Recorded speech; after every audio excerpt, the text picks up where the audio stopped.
Hello दोस्तों, स्वागत है आपका द ग्रिप के पहले एपिसोड में। इस एपिसोड में हम बात करेंगे अमेरिका के एक ऐसे केस के बारे में जो सालों तक वहां की हेडलाइंस पर छाया रहा। इस केस को सनकी लोगों पर केस स्टडी के तौर पर आज तक अमेरिका में इस्तेमाल किया जाता है। एपिसोड के अंत में हम आपको ये भी बताएंगे कि कैसे आप भी अपने आसपास किसी सनकी इंसान की पहचान कर सकते हैं ताकि आप सुरक्षित रहें। तो चलिए शुरू करते हैं। वो दिन था 9 जून 2008 का। अमेरिका के 9/11 सर्विस पर एक मिमी नाम की महिला का कॉल आता है और वो रोते हुए बताती है कि उसके एक दोस्त ट्रेविस अलेक्जेंडर को बाथरूम में मृत पाया गया है। वो बताती है कि बहुत खून बह चुका है और वो ट्रेविस अलेक्जेंडर की हत्या का शक जताते हुए कहती है कि ये सब ट्रेविस की एक्स गर्लफ्रेंड जोडी अरियास ने किया है। इस कॉल के बाद पुलिस क्राइम सीन पर पहुंचती है, जो था ट्रेविस का घर। अंदर का नजारा देखकर सब दंग रह जाते हैं। हर जगह खून ही खून था। दीवार पर एक खून का पंजा बना था और बाथरूम में ट्रेविस की बॉडी थी। उसके शरीर पर 27 बार चाकू मारने के निशान थे। उसका गला रेता गया था और उसके सर में गोली भी मारी गई थी। इसी के साथ पुलिस को घर की वॉशिंग मशीन में एक कैमरा मिलता है। इस कैमरा को जब जांच के लिए भेजा जाता है तो उसमें से रिट्रीव की जाती है कुछ तस्वीरें। तस्वीरों में ट्रेविस की किसी महिला के साथ फोटोज थी। इसके अलावा ट्रेविस उसी बाथरूम में नहाते हुए दिख रहा है जहां उसकी लाश पड़ी हुई थी। और फिर आखिरी 2 तस्वीरों में ऐसा लग रहा है जैसे वो किसी अटैक से बच रहा हो। जी हाँ, तस्वीरों में बाय चांस उस रात ट्रेविस पे हुआ अटैक भी कैद हो गया था। ना सिर्फ ये, उन्हीं 2 तस्वीरों में से एक में हत्यारे का पैर भी दिख रहा था। पुलिस को पूछताछ में एक बार फिर से वही नाम सुनने को मिला जो पहले 9/11 कॉल पर भी आया था, जोडी अरियास। तो आखिर कौन थी ये जोडी? स्क्रीन पर दिख रही ये खूबसूरत लड़की ही जोडी अरियास है। जोडी का जन्म 9 जुलाई 1980 में कैलिफोर्निया में हुआ था। जोडी का बचपन बिल्कुल आम बच्चों जैसा था। उसने हाई स्कूल में पढ़ाई छोड़ दी थी और फोटोग्राफी में पैशन होने के कारण उसे फुल टाइम प्रोफेशन बना लिया था। बहुत कोशिशों के बाद भी जोडी को फोटोग्राफी के क्षेत्र में कुछ खास सफलता नहीं हाथ लगी और उसने मार्केटिंग कंपनी में काम ढूंढ लिया। इसी कंपनी में काम के दौरान साल 2006 में जोडी की मुलाकात ट्रेविस अलेक्जेंडर से हुई थी। ट्रेविस एक मोटिवेशनल स्पीकर था और एक लीडिंग सेल्समैन भी था। उसने बचपन में काफी गरीबी देखी थी और अब वो मेहनत करके अपनी जिंदगी संभाल चुका था। एक बात गौर करने की ये है कि ट्रेविस मॉर्मन धर्म को मानता था। उसके धर्म के अनुसार शादी से पहले बनाए गए संबंध नाजायज माने जाते हैं। ये इन्फॉर्मेशन हम आपको इसलिए दे रहे हैं क्योंकि ये इन्फॉर्मेशन ही आगे जाके इस केस को एक नया मोड़ देगी। मिलने के कुछ ही दिनों बाद ट्रेविस और जोडी एक दूसरे को पसंद करने लगे थे और शुरुआत में ट्रेविस जोडी को एक बहुत अच्छी और सुलझी हुई लड़की मानता था। ये बात ट्रेविस ने अपने दोस्तों में भी बताई थी कि जो भी जोडी से शादी करेगा वो लड़का बहुत ही खुशनसीब होगा। जोडी भी ट्रेविस को काफी पसंद करने लगी थी, पर तब जोडी डैरिल ब्रूअर नाम के एक आदमी के साथ रिश्ते में थी और वो दोनों एक ही घर में साथ में रहते भी थे। डैरिल जोडी से शादी करना चाहता था, लेकिन जोडी ने ट्रेविस से मिलने के बाद डैरिल को छोड़ दिया और वो ट्रेविस की तरफ बढ़ गई। शुरू में तो सब अच्छा ही था। वो दोनों घूमते थे, पार्टीज अटेंड करते थे और एक दूसरे के निजी सर्कल में भी उठ बैठ रहे थे। इनके प्यार का आलम यह था कि जोडी ट्रेविस को खुश करने की खातिर मॉर्मन बन गई थी। उसने ट्रेविस का धर्म अपना लिया था। जोडी ने तो ट्रेविस के लिए अपना शहर तक छोड़ दिया। वो सब छोड़कर ट्रेविस के पास मीसा एरिजोना में शिफ्ट हो गई। जोडी प्यार में थी और ट्रेविस से शादी करना चाहती थी, पर शायद ट्रेविस कुछ और ही चाहता था। दरअसल ट्रेविस के मॉर्मन धर्म में शादी से पहले शारीरिक संबंध बनाना गलत माना जाता है और ट्रेविस को लगता था कि जोडी की वजह से ही उसका धार्मिक आचार खराब हो रहा है। वो चिड़चिड़ा सा रहने लगा। ट्रेविस को जोडी में और भी बहुत कमियां दिखने लगी। ट्रैविस ने एक बार अपने दोस्त को कहा था कि मुझे जोडी में वाइफ मटेरियल जैसी कोई क्वालिटी दिखाई ही नहीं देती अब। और फिर एक दिन ट्रैविस ने जोडी से ब्रेकअप कर लिया। ब्रेकअप के बाद भी ट्रैविस और जोडी का इंटेंस सेक्सुअल रिलेशनशिप जारी था। अब वो किसी रिश्ते में तो नहीं थे, पर ट्रैविस और जोडी के शारीरिक संबंध जारी थे। जोडी को अब भी उम्मीद थी कि ट्रैविस उसके पास कभी ना कभी लौट आएगा। ये सब चलता जा रहा था। बीच बीच में ट्रैविस और जोडी के वापस रिश्ता शुरू करने की बात पर झगड़े होते रहे। उनकी बात रुक जाती और फिर कुछ दिनों बाद वापस शुरू हो जाती। जब भी जोडी और ट्रैविस अलग होने की कोशिश करते, जोडी कुछ अजीब सी हरकतें करने लगती। ट्रैविस के घर में जोडी डॉग डोर से घुस आती थी।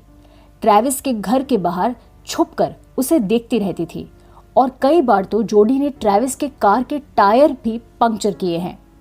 वो ट्रैविस का सोशल मीडिया अकाउंट हैक कर लेती थी। हद तो तब हो गई जब जोडी ने ट्रैविस के घर के बहुत करीब एक नया घर ले लिया। जोडी ट्रैविस को किसी दूसरी लड़की से बात ही नहीं करने देती थी। उसने ट्रैविस की सारी फीमेल फ्रेंड्स को भी फोन मैसेजेस करके परेशान कर दिया था। यहां तक कि जोडी ट्रैविस के घर वालों को भी इम्प्रेस करने की कोशिश में कांटेक्ट किया करती थी। ट्रैविस के दोस्तों ने ये सब देखकर उसे कहा था कि ये लड़की तुम्हें स्टॉक करती है और इसे अपनी हदें नहीं पता। एक दिन तुम इसके फ्रिज में हमें मरे पड़े मिलोगे। ये सब चल ही रहा था कि एक बार ट्रैविस को एक ऑफिशियल काम से मेक्सिको के कनकून बुलाया गया। ये एक हॉलिडे डेस्टिनेशन भी है। ट्रैविस को किसी एक इंसान को अपने साथ ले जाना अलाउड था। जोडी को जब ये बात पता चली तो उसे लगा कि ट्रैविस उसे ही कनकून साथ चलने को कहेगा, पर ऐसा कुछ नहीं हुआ। जोडी की जगह ट्रैविस ने मिमी नाम की लड़की को साथ चलने को कहा। मिमी और ट्रैविस एक दूसरे को पसंद करते थे और ट्रैविस मिमी के साथ सेटल भी होना चाहता था। जब ये जोडी को पता लगा तो उसके गुस्से का कोई ठिकाना नहीं रहा। वो आग बबूला हो गई और उसके बाद उसने ट्रैविस के साथ जो किया उसे सुन के ही आपकी रूह कांप जाएगी। वो दिन था 4 जून 2008 का। जोडी ट्रैविस के घर पहुंचती है। ट्रैविस ना चाहते हुए भी जोडी के लिए दरवाजा खोलता है। जोडी और ट्रैविस एक बार फिर से इंटीमेट होते हैं। इसी दौरान नोट करने वाली बात यह है कि जोडी के हाथ में वो कैमरा होता है जिसकी तस्वीरें पुलिस को मिली थी। जोडी ट्रैविस की नहाते हुए कुछ फोटोज लेती है और यही वो तस्वीरें थी जो ट्रैविस की जिंदगी की आखिरी तस्वीरें साबित हुई। तस्वीरें लेते लेते अचानक से जोडी ट्रैविस पर चाकुओं से जोरदार हमला कर देती है और एक के बाद एक 27 बार उसे चाकू मारती है। ट्रैविस को अपना बचाव करने का समय ही नहीं मिल पाता। इसी झड़प के दौरान जोडी के हाथ से कैमरा नीचे गिरता है और एक्सीडेंटली 2 फोटोज खींचता है। एक फोटो में जोडी का पैर आता है और दूसरे फोटो में अटैक के कुछ पल कैद हो जाते हैं। उसके बाद जोडी ट्रैविस का गला रेत देती है और उसे गोली मार देती है। ये सब करके वो बहुत आराम से खून से सने अपने हाथ धोती है और कैमरा से सारी फोटोज डिलीट करके वॉशिंग मशीन में उसे डाल देती है। वो क्राइम सीन से सबूत मिटाने की कोशिश भी करती है। ये सब करके बड़े आराम से वहां से अपनी गाड़ी लेती है और एक दूसरे साथी के घर जाकर उसके साथ भी फिजिकली इंटीमेट होती है। ये सोचना और समझना मुश्किल है कि कैसे कोई एक इंसान इतनी बेरहमी से जान लेकर इतनी आसानी से कहीं और जा सकता है, बिना किसी डर के, बिना किसी भय के, बिना किसी पछतावे के। और फिर जब ट्रैविस से कई दिनों तक बात नहीं हो पाती तो मिमी और कुछ दूसरे दोस्त ट्रैविस के घर आते हैं, जहां उन्हें ट्रैविस मरा पड़ा मिलता है। 9/11 पर इत्तला देने के बाद पुलिस अपनी जांच शुरू करती है। गौर करने की बात यह है कि पुलिस ने बहुत इनिशियली ही जोडी को अरेस्ट कर लिया था। इसकी वजह थी ट्रैविस के सारे दोस्तों का एक सुर में जोडी को शक के घेरे में रखना। पुलिस ने जब जोडी को पूछताछ के लिए बुलाया था तो उसे वहीं पर अरेस्ट भी कर लिया गया था। जोडी ने ट्रायल में अलग अलग कहानियां बनाई और जांच को भटकाने की कोशिश की, पर यह ट्रायल 2013 में खत्म हुआ और जोडी अब उम्र कैद की सजा काट रही है। एक बात गौर करने की यह है कि पुलिस को असल परेशानी जोडी को अरेस्ट करने में नहीं, बल्कि अरेस्ट के बाद जोडी के बर्ताव को समझने में हुई। अरेस्ट के बाद जोडी ऐसे बिहेव कर रही थी मानो कोई बड़ी चीज हुई ही नहीं।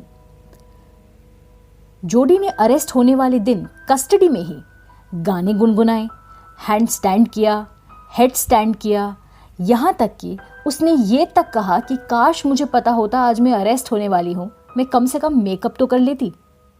ये सब सुनकर आपको बहुत ही अजीब लग रहा होगा।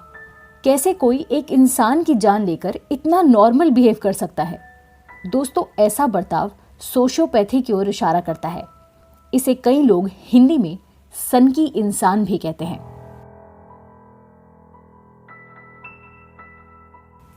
जोडी अरियास के बारे में बाहर आई सारी इंफॉर्मेशन से ऐसा लगता है जैसे जोडी अरियास एक सनकी लड़की थी। साइकोलॉजी की भाषा में बताएं तो जोडी में सोशियोपैथी के लक्षण हैं। सोशियोपैथी एक पर्सनालिटी डिसऑर्डर है। इससे प्रभावित लोगों में दूसरों के भावनाओं की कम समझ होती है। अगर आपके आसपास कोई ऐसा व्यक्ति है जिसके सामने आप कितना भी रोएं, कितना भी अपना दुख या दर्द उसे समझाने की कोशिश करें, पर वो ना तो उस तकलीफ को समझ पाता है और ना कोई एम्पैथी यानी संवेदनशीलता दिखाता है, तो आपको सावधान हो जाना चाहिए। लैक ऑफ एम्पैथी यानी कि संवेदनशीलता की कमी सोशियोपैथी का लक्षण है। जरूरत से ज्यादा स्वार्थी होना। सोशियोपैथी के लोग अक्सर अपने ही हितों को महत्व देते हैं और दूसरों के हितों की अनदेखी करते हैं। वे अपने फायदे के लिए दूसरों को ठग लेते हैं या किसी का नुकसान हो तो भी उन्हें कोई परेशानी नहीं होती। भावनाओं की गहराई ना होना या कम समय में जरूरत से ज्यादा भावनाएं दर्शाना। अगर आपके आसपास कोई ऐसा व्यक्ति है जो आपसे बहुत कम समय में बहुत ज्यादा प्यार की बातें करता है, महज कुछ हफ्तों या महीनों में आपसे बड़े बड़े वादे करता है, तो आपको सावधान होने की सख्त जरूरत है। जोडी ने भी शुरुआत में ट्रैविस का धर्म अपना लिया था। उसके लिए अपने दूसरे रिश्ते तोड़ दिए थे, यहाँ तक कि अपना शहर तक छोड़ दिया था। ऐसे लोग समय आने पर जितना जल्दी आपसे प्यार करते हैं उतना ही जल्दी आपसे नफरत भी कर लेते हैं, और कई बार इनकी नफरत का अंजाम ट्रैविस के जैसा होता है। ये बस कुछ लक्षण हैं सोशियोपैथी के।